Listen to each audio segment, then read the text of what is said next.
We're back with a question and answer session with Crucian, Zool, and Enigmatic from Atmo Esports. This is the question and answer session for the discussion on the ground gameplay. If you want to know that especially since this is being recorded after, if you want to know what we were talking about before this, make sure you check out the link above Crucian's head. That'll be where you can find that link for the beginning discussion parts. And this is a question and answer where we take questions from the chat directly and answer them to the best of our ability. I opened it up very early this time, so there's probably a lot. Oh, there's only 6 questions right now. So if you have any questions, please ask questions you can use the little coin at the very bottom to ask those questions. It can be about anything about Star Citizen or related specifically to ground gameplay. It's entirely up to y'all. Is the first question, who's your favorite Atmo person and why is it Zool? No, unfortunately, it is Firefly 212 asks. This is a question that has nothing to do with ground gameplay, but it is a good question. I think we talked a little bit about it beforehand because it was like right when I started the stream is when they asked this question. They asked specifically, if escapism is the goal of video games, to get off boring Earth and fun adventures, how many survival mechanics is too many? It says, e.g., how many mechanics add so much realism that you're no longer escaping the mundane, but right back in it? I'll start with Zool. What do you think? I'm the wrong person to ask this because I absolutely love that stuff. Yeah, because of the whole RP aspect of it and everything of it. Now, I will. What's the limit, though? By saying I'm retired. Yeah. So literally, I get up every morning and play video games till my wife comes home and says, "Come eat dinner." So I have all the time in the world. But for people who have a 9-to-5 job Monday through Friday, they've only got like an hour and a half to spend every night, or maybe a couple hours on the weekends before they got to take kids to the baseball game. Those people only have so long to be able to do things. And while I personally love all of the you must eat or you will die, you must drink or you will die, you must sleep or you'll be too fatigued to run, there comes a point where if it's happening too often, then people will come on and instead of actually playing the game, all they're doing is focusing on trying to stay alive. And at that point, it's too much. So it needs to be if you have to drink once every 2.5 to 3 hours, then that's one thing. But if you're drinking every 30 minutes because you're running faster or something, or you're mining a rock, then it's too much. And poop mechanics, I mean, come on, I'm just going to say it. Nobody really needs poop mechanics. Thanks, I appreciate it, but I don't want poop mechanics. Just not needed. Okay. Enigmatic, your thoughts. What is too far for like a survival mechanic? I think in terms of survival mechanics, you can look for examples in other games, not only in terms of like eating and drinking, but buffs in general. When you apply a debuff to a player, they're being punished. And so I believe it was one of the World of Warcraft, I think at some point in World of Warcraft, they added a system where after a certain amount of time, to encourage people to go to bed because people were playing too often, they would add a debuff to your character, and it would be like, all right, now you have minus 15% this, minus 20% that, and it was just this massive, massive hit to all your stats. But and so they found that the player base reacted so negatively to it. It was massive change that really hurt people who would play for long periods of time, but not because it was a bad feature, because it was it was only hated because it was represented poorly. The way they fix this is every time you log in after a certain amount of time, your character received a buff, and it lasted for a certain duration. From then, people would log off at certain amounts of time just to keep the buff going. So they would take a break and do the things the designers wanted them to do, but without the negativity. I think CIG could follow something similar. If you, I mean, even for the poop breaks, if you use the bathroom, you get a small buff for something. I don't know. Yeah. Metabolism faster. Speed. Yeah, you drop the weight. Right. But, I mean, if you want to maintain that certain level of gameplay, but also lean into survivability or survival concepts, then I think working on the aspect of you are buffed until a certain point works.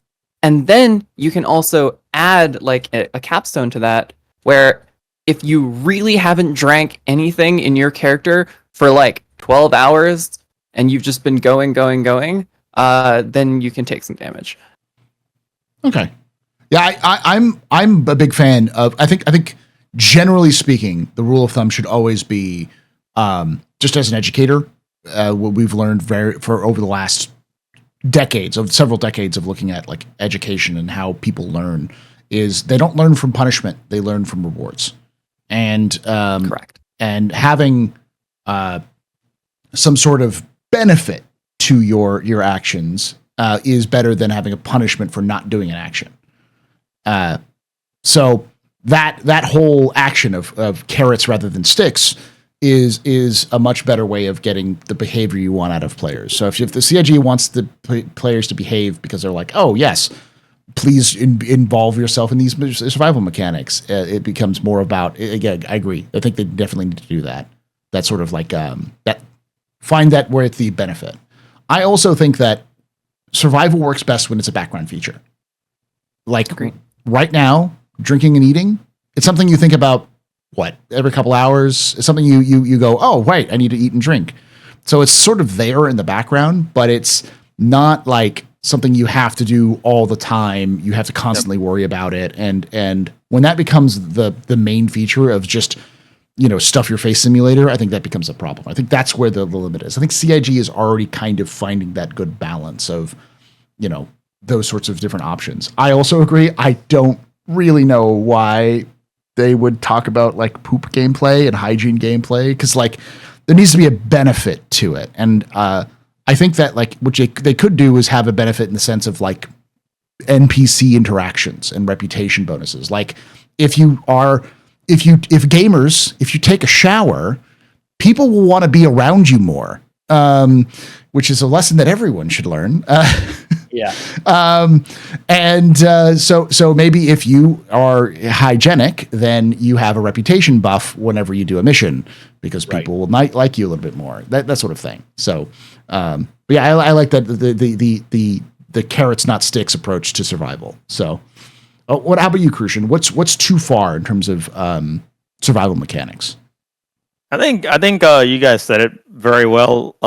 Everybody's points are great. I think a little bit too far would be at the point where, like, let's say when you're mining and now your mining skill is going up, right? That's too far, because it's supposed to be a more realistic type of MMO here. But I just don't want to get into the weeds of I would say like a WoW or something, where you have to get your skill up, or you have to get your attributes up, or you have to gain talents. I think that might be a little bit too far. I think the way that it is right now, let's say just mining, like you have to it's not. It wasn't easy at first when I first started mining, but now it's like, oh, I know how to do it. You have to control your throttle, and then they make it more difficult depending on the rock that you're mining as well. You might need more power, less power. So I think what they're doing is just fine right now. I just think too much might be when we're just talking about like skills and like you talked about, like having a buff. I mean, yeah, if you shower, this mission giver won't turn you away, which I think would be hella funny. It's like, hey, you need to come back when you're cleaner. Or you're trying to sneak around, but the guards can smell you, so they're able to find you quicker. What's that smell? Yeah, but I mean that's the only thing. I smell something weird. Yeah, that's the only thing. Just like don't bring in attributes into the game or skills or things like that. Reputation is awesome. I think that makes a lot of sense. But kind of making everything else granular and too much in depth, I think that would turn me off completely, to be honest. Yeah, I agree. I'm with you on that one. There's a limit upon which CIG should be willing to push for certain amount of interaction, and I think any kind of RPG mechanics in a game that's not an RPG it doesn't make a lot of sense. But we'll see about that in the future, especially when the stat system they're trying to go for. Right. Yep. All right. Next question comes from Gin and Tonic, who asks, "This is for you, Zool. What did you do with Dana, Zool? He is unfortunately no longer with us. No wrong with us. No. It happens. It happens. Things. Yes. But I'm sure she has a lovely singing voice. I'm not even going to try to explain it. People should know the joke. People should know the joke. All right. Northern Trooper asks, with the ATLS in the verse, will Atmo be introducing Rock'em Sock'em Atlas bots, or maybe a triathlon race ships, vehicles, and Atlas? No? We've already had people on our own server ask if they could do the Daymar rally in the Atlas suits. Which the answer is no. No. Yeah. The answer is no. It's according to one of our operations folks, it's going to take you like almost a day to do the entire Daymar rally, because especially when you're sprinting, I think it's like 2.1 ms. Nah, we're not waiting that long. I'm sorry. You're slower than you are on foot running. Yeah, like even walking when you walk with it. Like, it's so small. Yeah. All right. Next question comes from Vishoker, who asks, any chances of a mech obstacle course race someday? I wouldn't mind seeing something like maybe where you have to maneuver boxes through very tight spaces, and actually be able to move them around, not being able to put them on the ground, maybe even have to pass them off from one mech to another to get it through the maze. Something I want to talk about real quick is that like Atmo has a pretty set like events that we do every year. So Daymar Rally is, the filthiest race in verse, endurance race. And then you got System 7, which is like a racing league. Like, this is where you want to compete type of race. And then you have Fight or Flight, this is the highest level of PvP action that you're going to get from from any tournament in Star Citizen. And then, we used to have the Herd Locker. We scrapped it because FPS is not that great right now, which, totally understand. We tried some new concepts, but we do know what the fourth event is going to be, and we plan on kind of releasing that at Enter Atmosphere to know what's the next big event Atmo Esports is doing. But to be honest, like, if one day we could do this more often, and maybe I don't say I want to, do this full time, but if I could find a way to do Atmo Esports full time, I want to make these events. I want to make these extra small events that are going to make it a lot more fun for the community as a whole.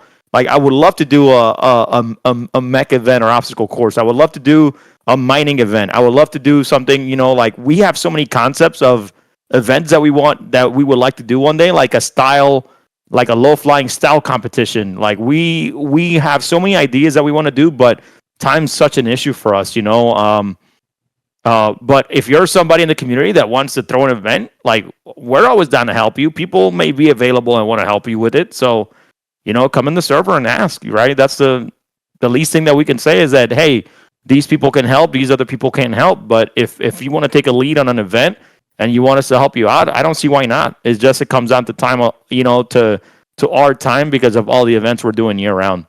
So we've got a community section on our server specifically for members of the Star Citizen community to come in, share their ideas, invite people to them, etc. And, we do one-off, like, silly little things here or there once in a great while. Not nearly as much as we used to in the old days. We used to have quite a few one-offs. Nowadays, not so much. The closest thing we have to, like, a laid-back, relaxing thing is the Grey Cat Social, which usually happens every year after the System 7 and before Fight or Flight. And that's kind of our one silly, have fun kind of race. I mean, to be honest with you, like, we have the Grey Cat Social, and nowadays the Grey Cat Social is more of a content opportunity for us. Like, I think the last year or the year before, we had like 89 Cyclone RCs on Babbage Bash on our course, right? Like, maybe one of these days we just, like, Sierra mentioned, like, we're just gonna do a massive, ATLS, bring 100 people out there and see how many people we can get in on a starting line in the ATLS, and maybe they have to tractor beam something across the ice on Microtech. I don't know, but there's things that we would definitely like to do. We can put them all on. Oh, sorry, go ahead. I was saying, in lore, they've mentioned this a couple times as possible, even as a gameplay mechanic, which is that in lore they have this thing called the Cargo Olympics, where you have yes, where you have a vehicle, you land, you load in cargo, you throw it in, and it's basically a sprint. It's a relay race where you go to a place, pick up cargo, drop it off, reload, or like load a new cargo, go to another place, and it's all about how fast you can fly, arrive, land, remove cargo, add more cargo, and continue to go. And that was something they wanted to do as like an in-game sort of mission sort of chain, as sort of like a cargo race. So I could see something like that maybe with the ATLSs, but that's more of a fun sort of different sort of thing. I agree. That's more of a social sort of event rather than a super serious, like get down to business sort of thing. And if I can throw it in there, since we all know State of Ball is coming, we could just have like a Atlas State of Ball. There you go. Play basketball or football with atlases. Yeah. That actually. I just recently heard about that cargo race, and honestly, like that's something that I would love to do as well, but it just comes down to time again. All right, this is next one's really good. I think I'm going to start with you, Enigmatic, on this one because I think you mentioned the mule. Sure. Mule mentioned. Use Dead asks, will the mule ever have a purpose, or will it get retired and replaced? That's a great question. It'll come down to costs. It'll come down to perceived in-game costs. Like if the Atlas is 47 million AUEC and the Mule is 50,000 AUEC, people are going to buy the Mule. And if CIG puts those kinds of tiers and limits in the game, then there is always a place for the Mule. Especially in locations where the Atlas is not permissible, like in maybe, for example, in like extremely rough terrain, tons of rocks, the Mule might be better. So it all comes down to the right tool for the right job. Hopefully it stays relevant because I think it's fun. Okay. And don't forget, the Mule's one of the only vehicles that still can right itself up when it turns over on its head. Yeah, it can't fall over. It's why we call it the catless in my community, because you literally always falls on its feet, and it just likes to eat things like cats. So it's a catless. Maybe this is a controversial opinion, but I think the Mule needs to get its forks replaced.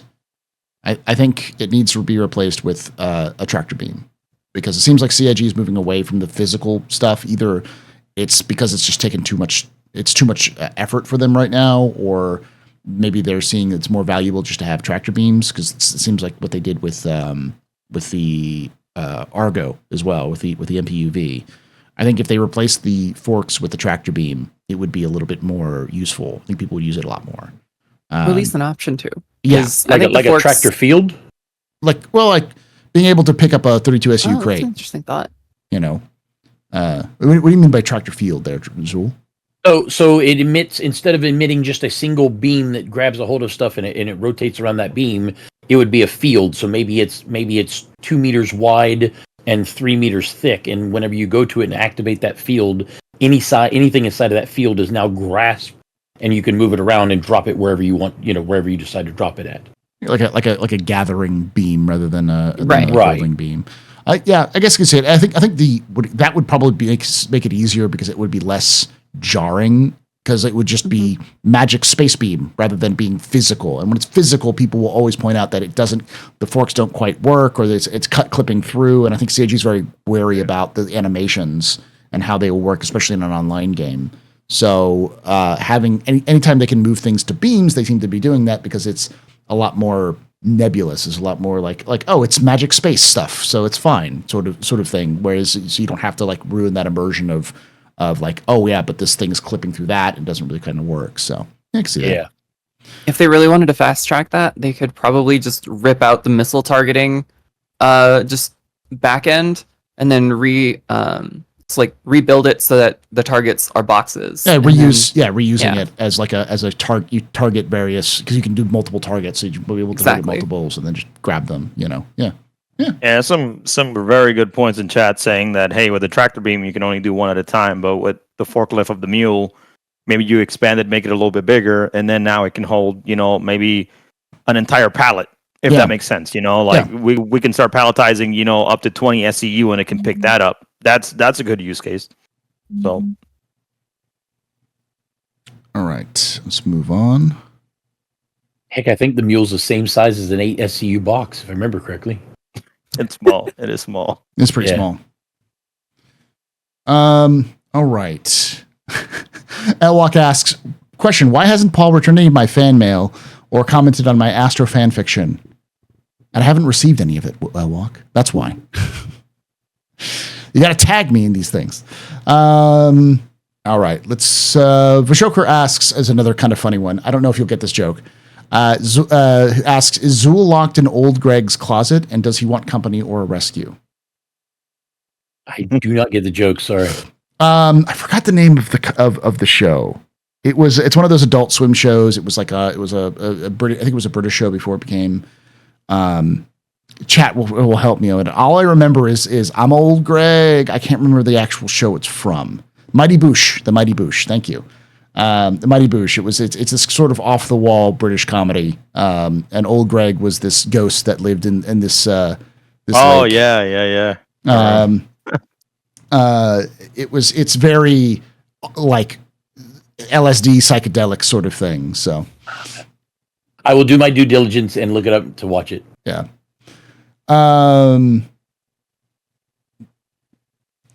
Next question comes from Akuma Tensikuro, who asks, when server meshing is working well and 3 to 5 star systems are the norm, how does the idea of multi-system circuit race strike anyone?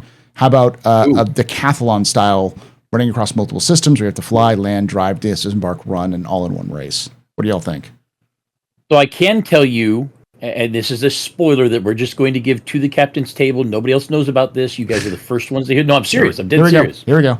Next year, our plan, and I'm only going to say that, our plan next year is to start out the System 7, which we changed the name of a couple of years ago because originally it was the Stanton 7, which was 7 races happening in Stanton system, to the System 7 so that we could expand upon that. Next year, our goal is to do the first 3 races in Stanton, because that's what everybody's used to, and then we will be moving to Pyro for the final 4 races, including the new final.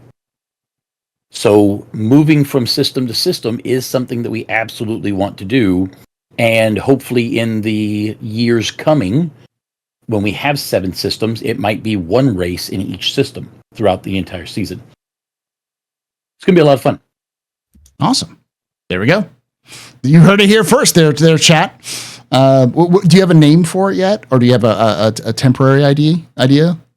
It's still just the System 7. It's until I can get into Pyro and actually start figuring out where these tracks are. Because remember, with Pyro, we also have to worry about the pulses. Yes. So we're going to have multiple things that we have to worry about. I'm just hoping that 4.0 comes rather quickly so I can get going. Yeah. Because I got a lot of work to do between now and next March. There we go. Yeah, I think he was talking a little bit more about like the decathlon style, like a marathon. So like all this is one race rule where like they start in like Stanton and we end up in Pyro and then we end up in in Levski and yeah, exactly, pretty much. But Enigmatic, that one was a little bit more like they race every other week, kind of like we did, but this is more like all just one long endurance race that goes from one system to another, and then whoever gets to the end of the 4th system that we put in place, then they win pretty much. So that definitely is something that we would be interested in, but for right now, the closest thing we have to that is like what Jewel mentioned, is the System 7. So, and all I can say is the more complex the thing, the more things that can go wrong. Yep. And we have learned that over the last 6.5 years. I'm going to be stuck in jump points. I think we learned that the first year, and then we're just so stubborn we keep going. Yeah. All right. Next question comes from Bracer Phoenix, who asks, do we need a Gravlev trolley or do we need a Mule? What is needed after the Atlas release? I think we just kind of talked a little bit about it. The effectively what a Gravlev trolley is what we just talked about in terms of like a tractor field. So it's something where you can put a bunch of boxes on and then move it around. So I think, I think they still need the Gravelove trolley for sure. And I think they recently talked about it. I haven't seen SCL, but I've heard that they talked about it on SCL. So the thing that they said on SCL that was so interesting is that their plan, as of right now, is to make tractor beams for the ships just like the Atlas has, and then you will be able to choose whether or not you want the style we've had on ships all this time, or do you want the style of the Atlas, and you'll be able to switch them out on your ship at will, which is extremely awesome to give people more choices. Awesome. All right. Next question comes from James12, who asks, do you think that the ground clutter, i.e. the rocks littered everywhere, should be reduced? And if so, by how much? We touched on it a little bit, but go ahead. Yeah, I think it depends, right? Like if there's roads, obviously rocks shouldn't be on roads, but like if you're looking at like a Daymar or something, I feel like it's fine. Now, when you're going from Shubin to Eager, and as you're getting closer to Eager as an outpost, it definitely, that area around Eager has some rough rocks. They all look like Pride Rock and Lion King. Like there's so many of them. So I think when we get to outposts, it should be a little bit more reduced, or if not reduce, have a pathway that reduces some of the rock. But I think that the sporadicness of the rocks that they have in Daymar, to me, they're just fine, especially when you're racing, across fields and plains and that entire desert. So, but yeah, I mean, once they put roads and stuff in there, I feel like they're going to be reduced anyways. But I think the consistency that once it's not where they put roads, I think it's fine to me. So, okay. What do you think, Zul? Do you think they should be reducing that, increasing it? We talked about it a little bit before, but for me, it's more about consistency. For many years, running something like the Daymar Rally, we had it where you could drive through a rock the size of your vehicle, and then a small pebble would cause you to just flip end over end. So if we can get to the point where, for instance, this is just my own personal pet peeve. When you go to Orison and you drive around, and this actually happens in the new hangars as well. If you go to Orison or the new hangars and you drive around where they have the little itty bitty lights on the edge of the landing pad, every single one of those lights is a physical object that you can wreck into. Try just driving your PTV into one of those lights in your hangar. You see what I mean? Yeah. And meanwhile, you get out on Daymar or somewhere like that, or one of the moons, and you drive through a rock, because you make a mistake, right? And you don't turn when you should have turned. You're like, oh God, I'm going to hit the rock. And you just pass right through it because the rock doesn't exist. For me, what I want them to do is I just want them to make all rocks consistently solid, and then and I don't know how easy this would be to randomize this, make it where there are paths that the player can see as they're driving to use. So if you're going between point A and point B and it's a straight line, maybe not have the rocks of least resistance in that straight line. Maybe they have to go a little bit to the left and take a little bit longer route, or they can try to go through all the rocks and get there as fast as possible. And what that does, and that's something we do a lot with Atmo, is we try to make it so that the things that they're after, there are sometimes paths that are faster but more perilous, and other paths that are easier but will take you more time because you're going out of your way. And then what that does is then it comes down to the skill and the decisions of the teams, which then allow them to make these decisions to possibly win it all by taking the more reckless route and having to worry about the rocks, or maybe they win because they didn't, they went around the safer way and all of their opponents blew up on rocks. Okay. Enigmatic, anything? What's your kind of take on this? Is there too many rocks? How would you distribute rocks better, or is it fine? I think it's, back to a ground vehicle problem, to be honest. If we end up with, if you have a vehicle tuned for Daymar Rally and you're going over all the rocks and bumps and everything and it's not a problem, then you go to Microtech and you hit a tree branch and you go 6 feet in the air and then back down again and explode. I think you either need to be able to customize stuff, or it's got to automatically change between planets and different tuning, because in real life, when you have a vehicle, you're not going to take your $20 million sports car to an off-roading event in the middle of the Dakar, because it's going to get sand. There's no ride height. There's no clearance anywhere. It's going to get wrecked. And I think it's back again to use case and back again to player customizability. I'm going to jump onto that a little bit because I think one thing I didn't talk about last time that I think would be something that CIG could lean into a little bit more, which is, especially with engineering, the first versions of engineering coming out, is they have a lot of gearheads in their own dev studio. Like John Crew, for those of you who don't know, has his own YouTube channel where he's been doing this thing called Twingo, Twingo, where he's taking Renault Twingo. Yeah, taking an old Renault Twingo and from like building it from scratch, and it's just him filming himself working on Project Twingo as what he's doing on his farm, and it's interesting to watch. And this is John Crew, the head of the vehicle team, and there are multiple people on the vehicle team and other designers who do these sorts of things. And I think they could lean into some of that experience with vehicles, raising and lowering suspension, tweaking the engines, to have some benefits and disadvantages, like basically like supercharging your engine at the cost of fuel efficiency and those sorts of things when they start adding engineering in. I think that solves a lot of their problems when it comes to even rocks, because, people may not realize that rock climbing isn't a sport in cars. There are entire cars that are designed or built around, or even usually just stock cars that people build and modify to go up almost sheer cliffs with their vehicles with special tires and all sorts of different kind of customizations. So, yeah, I could see them doing that direction. So I don't know if the rocks can be a problem, but I also think that CIG can design their way out of that problem if they really wanted to, with specialized cars, so, or vehicles. I can just see it now. You go to your local engineer. Hey man, I've got a race on Daymar this week, and I need you to lift my tumbrel RC about 8 inches, please. Yeah.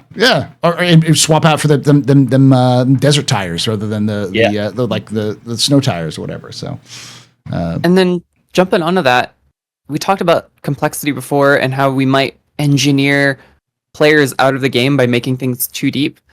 There could be a solution where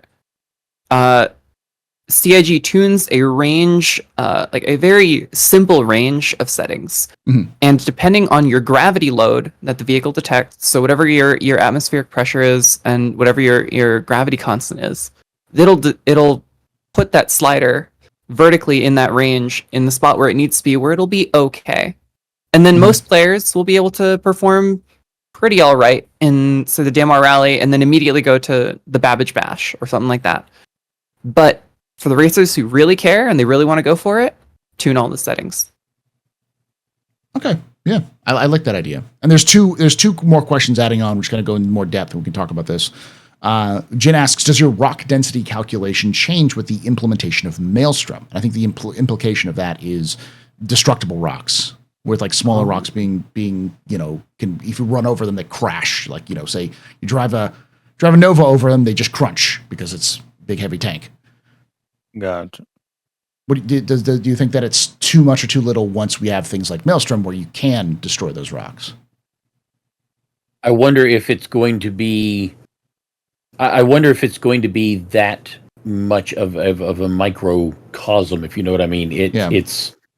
I think that they're more worried about it being the bigger picture type of thing. And sometimes, as we've noticed over the years, and I'm not putting down CIG by any means, we've noticed over the years, sometimes it feels like they overlook the little things because they're so focused on the big picture part. So I don't know if, yes, can Maelstrom allow us to have destructible rocks? Absolutely. Will it work in something like, what do we do for the Daymar Rally? Just run a series of 12 tanks side by side all the way through the rally before the rally starts, and then that way we have all the rocks crushed. So it's one of those things that it's one of those things where we just have to deal with it when we get there. We've always got ideas. CIG has been extremely open to listening to us, and as well as other members of the community about what we'd like to see and where we'd like to see things go. And they've always told us the same things. Look, we will evaluate them. We'll implement what we can. We'll put on the table what we can't. We'll try to work on, things that you guys would like that we know we can't do right now. We can't promise anything. It'll just come as it comes. All right.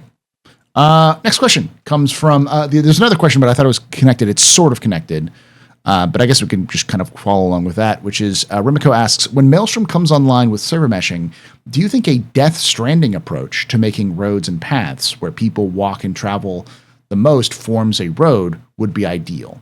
So more of a procedural road. Absolutely. Yeah. I was thinking exactly that. Yeah. I think it'd be cool. And that's how roads are made in reality. They're either deer paths or people paths or something like that, where people just kind of walk in a path back and forth. So I could see that. I could also see, not to give CIG more ideas to sell ships for, but like ground construction vehicles where they can build roads.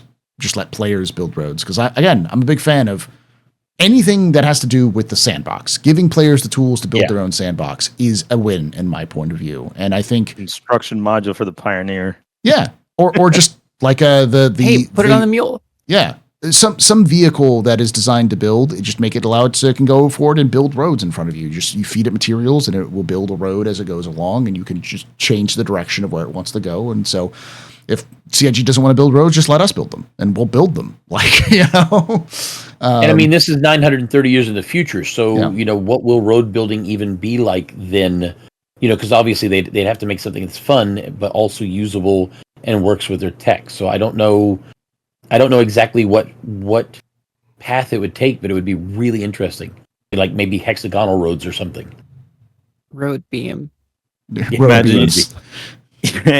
Imagine you're working for, you know, building your Pioneer, building your whole stuff, and you know you're on this planet. All of a sudden, I just come and just after 60 days of you doing all that work, I just try to terraform your entire base. That would really suck. Did you get the message that we were coming through here with an interstate? Sorry, you had to take down your house. What's the famous Hitchhiker's Guide? It was your planet is for destruction for the highway. Yeah. You know, what do you mean you're complaining? What do you mean you didn't know? It was on display in the basement of the Galactic. I forget the name of it. Like headquarters for 2 months. You could have come and complained, but you didn't. You know, gotta love the Vogons. Yes. Oh, man. All right. The next question comes from Voteless Tie Zero, who asks, what other types of roles do you think you see out of ground vehicles for combat? For example, troop transport, AA, etc. We actually have both of those, but are there any other ideas y'all have? Because I mean, I already just said that, which is construction vehicles, which is something I think they'll do anyways. But any ideas? Go ahead. Yes, absolutely. Mobile artillery, shoot and scoot artillery would be fantastic. There is a fantastic current gen vehicle from BAE Systems, and I think it's on a European chassis, but it's really cool. I saw a concept on Reddit. I'm sold already. Even though it's not. Yeah. The trebuchet, I think is what it was called. Yeah, I think that's what they called it. Yeah. And there was an MGS, like a Striker MGS style vehicle that they also designed, and I'm also in for that because we have the Atlas chassis Spartan, and we have the Ursa, but they're not good at like combat support. None of the vehicles are great. None of the vehicles that can carry troops are great at combat support. So when you think of like building building out your team to go and fight in an area, I think we're really missing like an infantry fighting vehicle style of like real vehicle class where you can pile all your troops out, have it protect your troops as they move in, and then provide utility. Like, I mean, even a construction vehicle, like you were talking about, we could have a combat engineering vehicle building trenches, mounds, berms, that kind of stuff. Yeah. Yeah. Who is it that we have on here? I forget my name, but there was we've had a couple people who come on who are all about the infantry fighting vehicle, and I'm an infantry support vehicle of that kind of cases. I'm definitely for. I definitely would want something smaller than the Atlas though, because it needs to be able to fit on a Valkyrie, kind of thing. So something like an Ursa, but more tight, I guess, less I think in between. loose. Yeah. So Atira, thank you. Tree and Atira are the ones who always like to talk about it, especially Atira, since Atira is a former tanker in the U.S. Army, so he has that same sort of perspective. I mean, do we have a vehicle, land vehicle that can reclaim and they can salvage? No, That can salvage? No. Yeah, so Nope. that's we have Easy. vehicles that can mine. Yeah. So a Yep. salvaging vehicle would be pretty nice. That can kind of flow with the other ships and whatnot. So I don't know, a food truck for Sigillian. I mean, Yeah. Food count truck. for that, Hear me out now. You ready? Go for it. So there's a couple of planets. It could be ones that have huge jungle tree cover. It could be a planet that is completely covered in super electromagnetic storms, and you can only land a ship on this planet at random places at random times when there's a window in the storm. So in order to move stuff around these different types of planets, you could take the Atlas platform and give it like an Optimus Prime type, like really big blocky trailer, and that truck starts off at the major ports and then drives from place to place, delivering the goods from outpost to outpost, a la American Truck Simulator or a game of that nature. If there was a planet that had like superstorms, you could have another type of vehicle of whatever chassis you want that has like a shield emitting barrier, and then that's part of the convoy that goes with this delivery truck, and it kind of creates a bubble over the vehicles so they can move from place to place without the storms being able to take out the vehicles. Along with that, you've got a repair, refuel, and rearm sort of vehicle that goes along with this convoy. Next thing you know, you've got this giant convoy just doing nothing but delivering goods from place to place until they can get to another spot where there's a window in the storms and a ship can come down and pick them up or bring them new stuff to take to the next place. Yeah, I can see it. I think there's a little bit of hopium in that right there. Because, of course, absolutely. But I do think that CIG is especially with the kind of the monthly reports recently. Their Planetech V5 does seem like it's focused heavily on things like weather. Because there's a lot of discussions about those sort of weather systems, even in Squadron. So I think they want to do that in the future, but I hope something like that would be available in the future. There's also no ships with like vehicles for stealth vehicles. Yeah, there's none of that yet. Kind of like to do like reconnaissance stealth vehicles, so you can, what I'm saying. So kind of like the there actually is. Both the Rangers and the G12s are stealth vehicles. You don't even know they exist. Jesus Christ. G12. Oh my god. I'm just gonna get on soapbox real quickly. G12 makes no sense. I don't know why CIG has not released the G12. It's luxury, but yeah. But it has four wheels and it goes. Like it's not rocket science. It's something they've done multiple times before. They spent the time on the STV, but they don't have the G12. Like, please, just like it's there. Hey, now that Montreal has been working on stuff like the Zeus, maybe. I think like the joke. What was the joke? We made a joke about the X1. I used to make a joke about the X1 because it was like they have so many things and they haven't released the X1. And so I started making the joke that the X1 is the thing that's powering the inside of a Bengal. Like it's just two X1s being run is the actual power plant behind the Bengal carrier, which is the reason why it's so rare to find. The reason why CIG doesn't want to release it. It's so perfect. And don't even get me started on the Idris missile room meme. Yeah. And so as a result, once they released the X1, I was like, great, now they release the G12, please. Like it's like, just get it done, just get it out. It's not even that complicated. I know they probably are waiting for the thing that we all want, which is better handling and better performance and things like that from ground vehicles. But it's just like, come on, just you can get it out, please. All right, next question comes from Trouble Magnet, who asks, they announced a ton of ship changes, among them a huge nerf to the Redeemer, both lowering the large turret size gun sizes by 1 and the shields around 1/5 of the previous value. There are a bunch of other changes to other ships, buffs, and nerfs, but is this another instance of CIG doing arbitrary changes without bothering to think them through? I will start off by saying no. If you read the changes, the reason why they're changing them is because of engineering. Because they're looking at engineering and they're looking at what they're doing with how things work and how the ships are supposed to function. And they made a bunch of changes based off of their internal feedback, external feedback, and what they've seen with engineering. And I will say... And fun, yeah. And I will say, one of my biggest pet peeves about the Redeemer is that the Redeemer needs to be more maneuverable.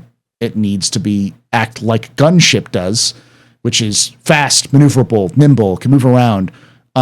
It's not very tough, but it can move around, or it's not very, it's going to be punchy, and size 4 is still punchy. It just, to me, the changes make it more in line with what it should be, which is like a helicopter gunship in space, and it completely destroys because they even said a lot of these changes are being done so they can increase maneuverability. And I think that sort of change is important. If you look at it as a whole, the changes seem to be lowering the shields on combat ships because the shields are too much, increasing the shields on industrial ships because they're too weak, and upping the guns on ships that no one uses, like the Gladiator, got its size increased so it actually fits within the range between a Hornet and a Vanguard. The pilot's control now has 2 size 4s rather than 2 size 3s. And the missiles are bigger missiles. So it's like, they're trying to make ships that are not as useful more useful, and things that are overly used to just kind of bring them down. It's honestly, it feels like what CIG is doing is balancing, which is strange to think about because they haven't really done a lot of balancing outside of these tweaks into like speed here and there. This is like a big balance pass that they're going through. And I think a lot of that has to do with engineering. Pretty much. Go ahead. We as players need to remember that what we saw was just a list of changes for components and weapons, and that's it. We do not know what any of those ships that have been changed on that list are going to do with the maneuvering, speed, maelstrom. There's so many other changes that are coming that for us to overreact. And I own the Redeemer, so I believe me when I was a little shocked to read that. So it's in a bit of a space where we need to remember that.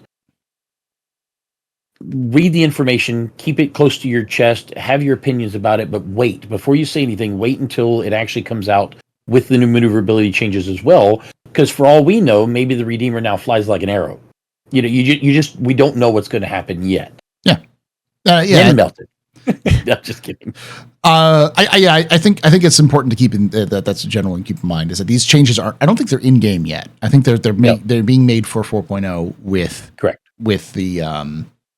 the changes to engineering. So those are just more of a, hey, we're doing this ahead of time. CIG's letting you know ahead of time that they're going to make these changes, so they know for sure. So what you're going to be getting in the future. But yeah, I definitely hold off on melting anything until you have a good idea of like what CIG is doing with that, because that seems more of it's a balance pass, and if it just doesn't work, then people will say, hey, this doesn't work, please fix this. So, if you want to be angry about the fact that the MSR still only has 2 size 3s for the pilot. That's what you should be angry about. Be angry that the Gladiator doesn't have isn't modular, even though it's supposed to be modular.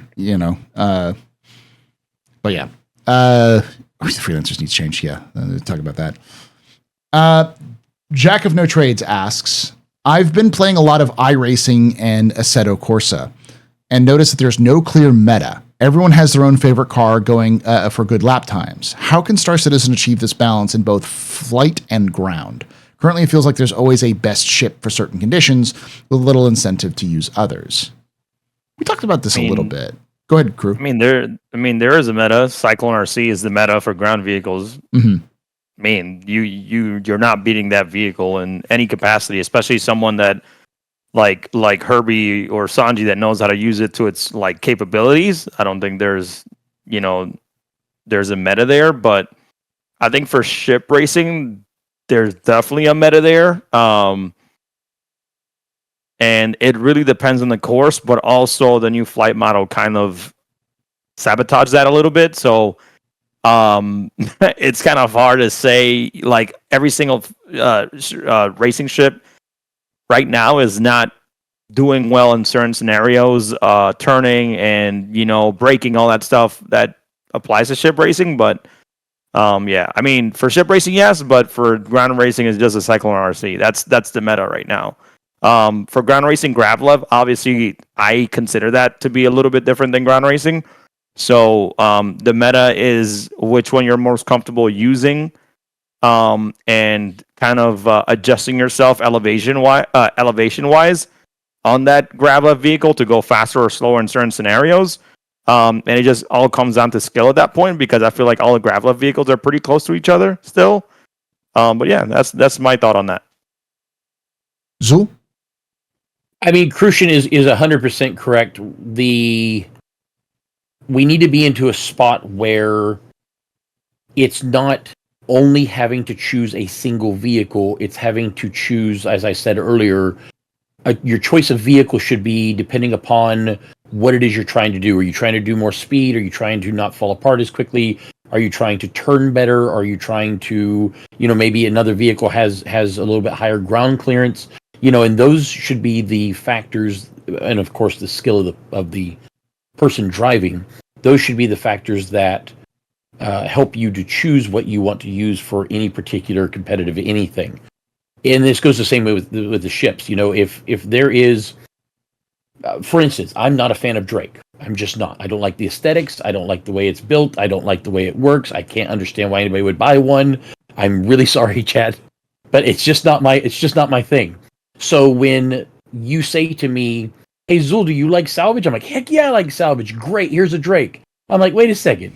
Do you have any other flavor? Strawberry, chocolate, pistachio? Just some of?" "No, sorry, man. If you want to do salvage, you're using a Drake." "Okay, then I guess I'm using a Drake because I don't have any other choice." And that's kind of where we're at with the competitive scene. Is so many people have to use something that they may not want to, because it's the only way that they can be competitive enough to win. And that's what I was talking about earlier. If we had some side grades so that you had a plethora, maybe if Misk made a salvage ship and, 2 or 3 at Argo made a salvage ship, now you say, "Hey, do you like salvage?" "Yes." "Well, which one do you like?" "Oh man, I love the way that Argo looks. I'll take that one." It still salvages. It just doesn't salvage the same way. And it's the same thing with ground vehicles. We need to have some choices so that people can choose what looks best to them, what feels best to them, and then give them the ability to tweak those things so that they can then prove how much better they are than the competitors through their team. Because remember, it's not just about the driver. All of these, these competitive things should have a pit crew and an engineer and, the guy that fuels it up. And these people need to be a part of this as well. And they need to have their chance to help the team win. I agree. Generally speaking, that's just one of my. I've often said that the RSI, since RSI is sort of like the everything has everyone sort of thing, and or like they have they make everything because they've been around for forever. RSI should have a ship for every single type. Like there should be a salvage ship that kind of thing. That sort of thing. But yeah, I agree. The side grades are important. I also think that every side grade should have its own status, its own what it really excels at. So that a well-created course, if somebody knows where the turns are, and they know that their vehicle has a better turning radius than another vehicle, then they can, stay behind and then get to the right point where they can turn and they can out-turn their opponent in a turn, whereas the person who's a little faster in the straightaways will be able to utilize the straightaways a little bit more effectively. That sort of thing. I think there definitely needs to be some variety in there, and I think that's where we get a little bit of the combat fatigue, I guess I could say, where because combat's been in so long, every ship has combat in some way, shape, or form. So you have how many light fighters, like 6 or 7 light fighters from different manufacturers, sometimes from the same manufacturer, all with their own unique stats. But you have one salvage vessel at medium. Yeah. Yeah. I mean, that's one of the reasons why we as Atmo Esports, when we go to design tracks, we go way out of our way to make sure that, because we know somebody's going to choose the Cyclone RC, maybe somebody new that's trying racing for the very first time might comes up in a Cyclone TR or something who doesn't have the speed. So when we design our tracks, we go through quite a bit of trouble to make sure that, yes, there is a speed portion, just flat out, just drive as hard as you can. But then after you get past that, then we're going to come to a skill portion that maybe has some chicanes, or, maybe you have to drive over a mountain or something. And at those points, those people who are so fast in the front, if they make a mistake, guess what? They just gave that guy with the slower vehicle a chance to catch up and maybe even pass them. Now, when they get to the next speed portion, he might catch up again or pass them, but at least it gives them that chance. And without us having a plethora of vehicles that can do those different things together, we always have to design in that way in order to ensure a good race for everybody who comes, because it's not just about, like you said, it's not just about the guy who knows all the turns, because we have people that in the Atmo community that will race for 7 months just for the Daymar Rally, just for that one day. And they have mapped out the area. They know where every rock is at. They know, and it's almost like doing a rally, where you got the guy in the passenger seat going, 100 hard right, left three quarters. And they're doing that. They're in the rally, and they're literally saying, right after this next ridge, there's a big rock. Make sure you turn left. And those people, because they know the track so well, have an absolute advantage. So we attempt on some of our other races to make it so that it becomes a little bit more fair and competitive, so everybody gets a chance. Enigmatic, same question. Let me read the question again because I could have forgot. How can Star Citizen achieve balance in both flight and ground? Because they said that it currently feels like it's just a best ship for current conditions. I think when you look at Assetto Corsa and especially iRacing, and compare them to their real-world counterparts in GT racing and things that are homologated and have so many rules, the difference is that iRacing has to put out a product, and that product has to remain somewhat similar to itself through its entire lifespan. And so when you end up putting out a GT car, like say you put out a Mercedes as iRacing in 2019, and then you release another one in 2024 from BMW, you have 5 years of development between those two cars of experience, of tuning, of everything. And just like CIG, you're not going to go back and update a whole ton of stuff because it's just a huge time sink. It's tech debt. But in the real world, manufacturers will get what they call a balance of power, where the racing organization will go through all the vehicles and they will provide you a window of settings that your car must be in order to participate. And that way, they try to keep it as close as possible. And then out of that, the individual characteristics of the design of the cars, the wheelbase, the wheelbase length and width, you're talking the aero positioning on the car, and especially the engine positioning, all of that ends up mattering more than how much horsepower your engine has. Because if you go down the straight, you should be going about the same speed as the person next to you if you're in the same spec car, even if you have two different manufacturers. I think that's something CIG should go for. And while balance of power is really detailed and really, nitty gritty, I think doing an abstract and generalized version of that is something that they really need to do, because otherwise it's going to be Aero Gladius for the foreseeable future. I mean, we got Talon for a little bit, but then it's been in and out anyway. And Aero and Gladius are going to be back at the totem pole for light fighters. Cyclone RC is going to be back at the top of the totem pole for ground vehicles. And so, yeah, we need some balance on those. Okay. One of the cool things Crucian always does after like the fight or flight is he releases the statistics of, what was the most picked ship, and we're talking about the top of the top PvP community that, take part of fight or flight. You can very easily see what the metas are, when it comes to PvP, because you may have one guy that took this ship and everybody else, selected this one ship only. And it tells you real fast where the meta's at, because if it wasn't a meta, then they wouldn't all be choosing the exact same ship. Yeah. Okay.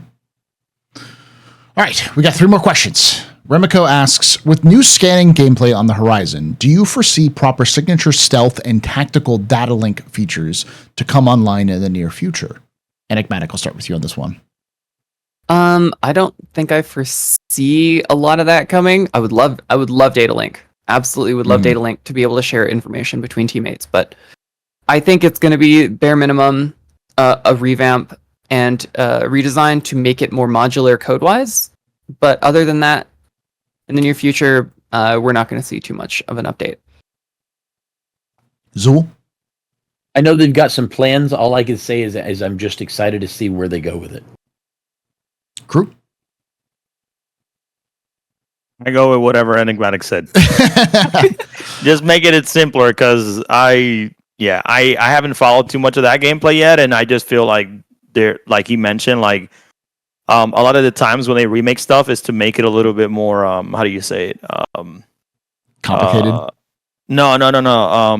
To kind of optimize, that system within the game itself. So, but yeah, if it comes, it comes. I'm happy. If not, then all good. All right. The scanning gameplay on the horizon, I would say, I do think there's going to be signature stealth.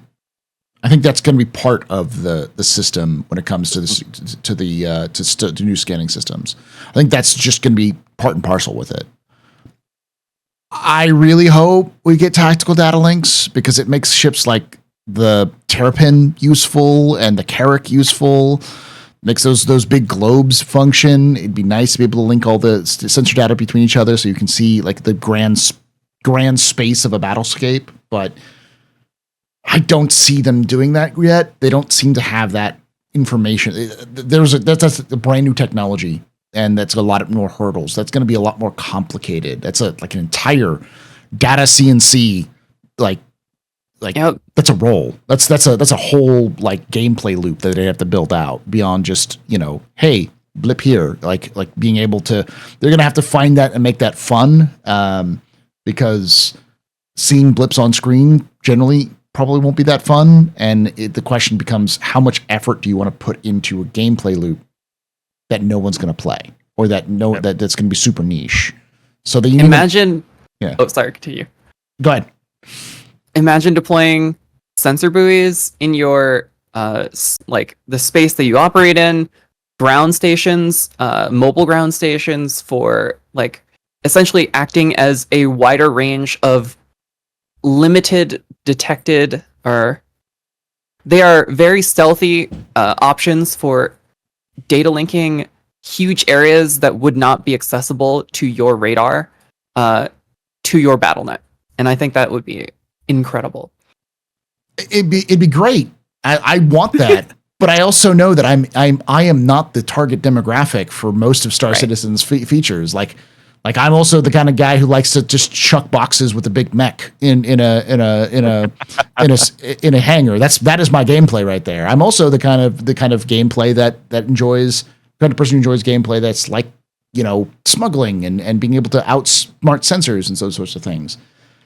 Which I think there's definitely there for, but the question I have is, how many people will want to manage a battle space, and how without the gameplay has to be engaging enough and valuable enough for someone to do it, but at the same time it has to be big enough that if CIG invests resources and something breaks in that loop, they will have a need to replace it or need to fix it. Hopefully that makes sense. It's a balance, because in places like with Arma, for instance, they can do a lot of mods that will add those sorts of things, or they can add those in as sort of features that people can use and utilize. But the vast majority of people who play Arma won't do that. And they can do that because it's like a single player sort of multiplayer game. But with an always online environment, I think CIG has to constantly balance those two issues back and forth. How much money do we want to put into this versus how many people can actually use this system? Right. I hope that they say, fuck it, we ball, and just do it. And just say, we don't care how many people do it. It's cool. We're doing the cool thing. But I also know that there's probably those discussions in terms of how much investment do we put into this in terms of resources, because we could also use these people towards more stealth gameplay additions, or for improving scanning in general, that kind of stuff. So, and polishing Squadron 42. Yeah. And here I am sitting stunned, finding out that those globes are actually supposed to do something. Yeah. I thought they were just decorations all this time. I think honestly, I think that a lot of those globes are designed for just Squadron 42. Right. So you can be there and be like, ooh, look, dots on maps, and you can see Mark Hamill pointing out, Luke Skywalker is, showing you the trench to the Death Star or whatever, that sort of cinematic moment. But you don't realize how many man hours it took us to put all those dots on those globes.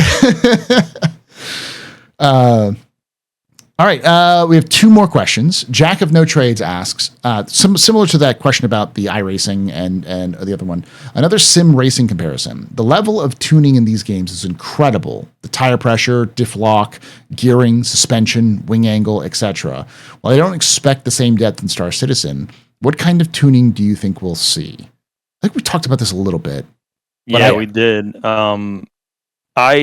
I'll jump on this one really quickly because they are doing stuff to it. It's just with the new mechanics of ground vehicles, that's what they're supposed to be bringing. Like, obviously, we're supposed to be able to hopefully change components and things like that. But I don't think we're gonna see, because if you're talking about a set of Corsa, like, depending on the track, you're like at 30 psi per tire, and you're doing all this stuff. I don't think it's gonna be that granular.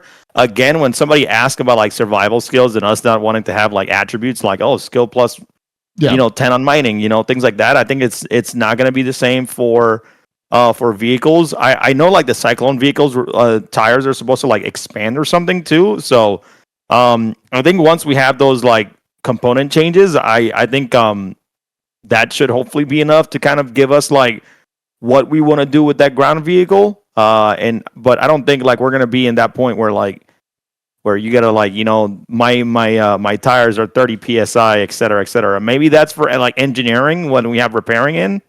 I don't know, but I think for right now, I think the plan is for them to redo the ground mechanics and then hopefully have those different components that changes how the vehicle is used, I guess. So yeah, I think Enigmatic still talked about this before as well, about like there's also a limit of how much do you want to add for complexity that will then that will then pull people out.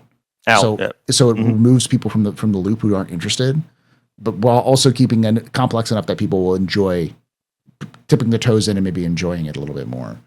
I think it also comes down to resource management in terms of just how much time and effort do you want to put into something that is going to be incredibly intensive, and then stress the back-end servers, because the more detailed you get, the more granular you get, the more information has to come back and forth between the back-end servers and the front-end servers, which then probably requires more, what are they called? More stuff that the servers have to track, which requires more memory, which can cause more problems in the long run. So, Enigmatic, go ahead. Sorry, I was going to mention one more point too. Like while you're tracking like PSI and different tire pressures on a set of Corsa, you got to remember that on our other end, when you're on racing or whatever you're doing in a vehicle, you have to worry about gravity.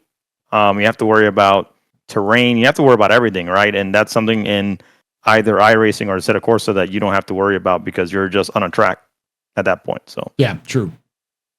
There are games like Dirt Rally where you do have to worry about some of that, but again, you lose some of the track capabilities or the track like variables. I think in terms of adjustability, I want to see ride height, total vertical ride height, vehicle rake, so that's pitching forward, level, or backwards, suspension spring, and suspension damping, and make those adjustable front and back differentially. And then those settings will give you pretty much everything you need to adjust a vehicle to exactly the way you want it. And it gives you the opportunity to install components that make your vehicle go faster by like, oh, I'm going to add 50 more horsepower by dropping in my class S power plant or whatever. And I think when you tune suspension, it provides a really good way of, giving yourself customizability without totally breaking everything in terms of, okay, do I want to change my tires toe in, toe out, and camber and everything? So I think that's definitely a good place to be. And expanding on what Enigmatic's saying, they can be simple changes at the beginning. So, now you've made this little bit of changes to your car, we're just going to go with the Tumbro Cyclone RC. Yeah. you've made these changes to your RC. Well, now you take off these wheels and put these wheels on it, which now allow you to travel better in the desert than they do the snow, or better on rock than they do in the desert.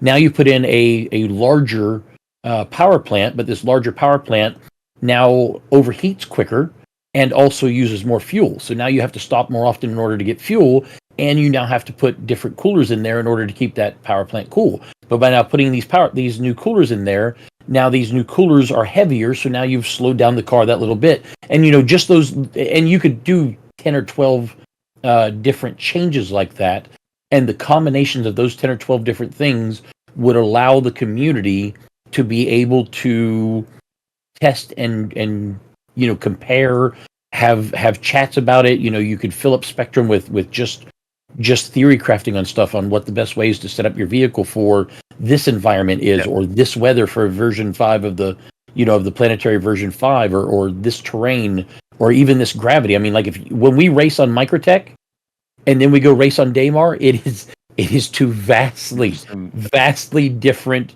ways that our community have to race, because Microtech's got that dense gravity and you don't get those big jumps, and Daymar's got that nice light gravity where you can jump over an entire mountain range if you hit a crater right. So I mean, those things make a huge difference. They really do. All right. Let's move on to the very last question, which is Trouble Magnet, who asks, if there was one surprise minor feature in the next big patch, what would you like it to be? I can start, because it's across everything. Like for 4.0, say 4.0, just for driving.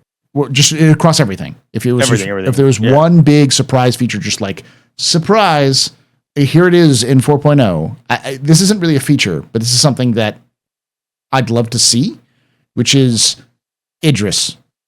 Just drop the Idris, because I think they're going to do that anyways. I don't think they might tease a little bit here and there, but I think when they bring the Idris in, it'll just be, here you go.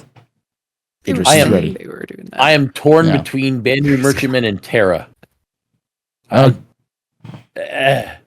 Merchantman? I got to go Merchantman. I've been waiting for 12 years. Merchantman. Okay. Yeah, I have to. I know these are this is minor features, not major features. Okay, minor features. Sorry. I guess. Is the Merchantman a minor feature? Damn, he wants an entire planet.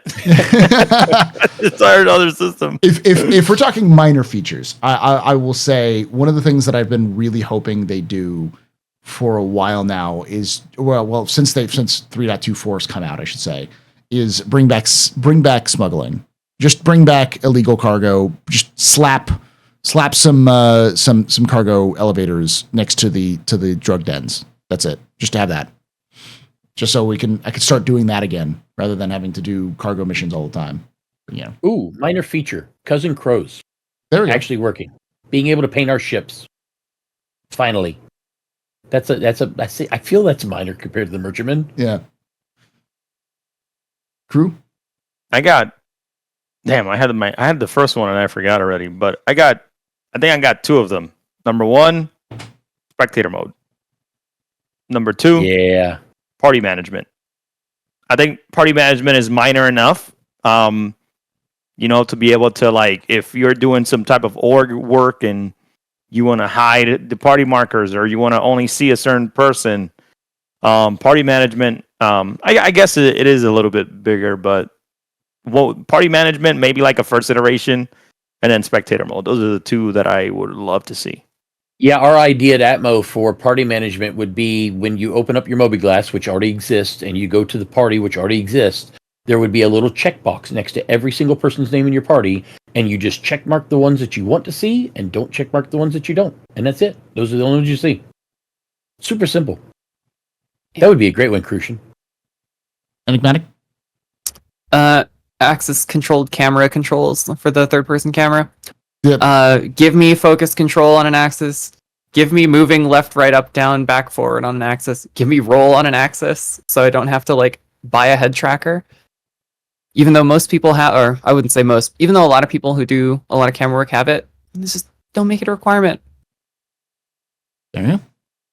That's the last question. Thank you all for coming in and hanging out. Thank you to Crucian, Zool, and Enigmatic for coming here and being here for the captain's table. If you enjoyed this fact, make sure you are going to atmo.gg and especially check out Enter Atmosphere, which is the event that's going on just after CitizenCon. It's at, was it like just after 4 or is it like 3? It's like, it's not just like you go from 3 to 4, you immediately there, right? Is it a couple hours changeover or? Yeah. So CitizenCon ends around 3. Ours starts at 4:30. And then the venue is literally 10 minutes away from the convention center. So people have time to shuffle out. Yeah, people have time, but Enter Atmosphere, that venue, man, like I said, is incredible. It has the hall is a nice theater. We're working on a really nice stage with like LED lights and everything, kind of like you would see in an esports. But you have an upstairs and a downstairs. Both upstairs and downstairs have a private bar, and then you can, people can that would like a drink or a soda or something. They can grab whatever they want from those private bars. Those are all allocated for the people attending the event, and then there's a social area downstairs that is more room for bars, and they sell food, so everything's covered there. So if you're hungry after CitizenCon or anything like that, and you want to grab a drink with the rest of the rest of the community, again, check out Enter Atmosphere. Like I said, there's going to be like almost a little bit close to 6,000 people at CitizenCon this year between citizens and devs. We only have space for 1,200, so don't wait, because then I don't want it sucks that I'll say that some people may feel left out, but at the same time, like once it sells out, there's not much we're going to be able to do after that. So nice. And it's going to have a racing expedition, a panel with CIG devs, and the finals, the global world finals for Fight versus Fight. Yep. Nice. And a meet and greet with Chris Roberts and and a meet and greet. And a photo booth and all that stuff. We've been working hard across this, so yeah. Make sure you get it. It is separate. You do have to pay for a separate ticket for it, but it is a separate event, and it's completely run by the community. So I definitely suggest people if you're going to CitizenCon, make sure to get your tickets there because it's going to be a good time bid to be had. It's at atmo.gg/enter atmosphere, or is it EA? atmo.sc/EA. Did I say wrong one? I said the wrong one. GG. Yeah. atmo.sc. Yeah. Okay. Yeah. /EA54. Thank you, Forsworth, right there. That'll be the link in the top comment and in the description as well for those of you who are watching this after the fact. And if you did enjoy this, please hit that follow button here on Twitch. Hit the subscribe button on YouTube. Hit the like button if you enjoyed this. Hit the bell icon to be notified when these release. And your own comments down below about anything we've talked about here. They come join us live at twitch.tv/TheAstroPub, youtube.com/TheAstroPubLive on Saturdays at 4 p.m. Eastern. Yes, 4 p.m. Eastern, 1 p.m. Pacific, where you can ask your questions live as well. And like I say every time, hope to see you someday in the black.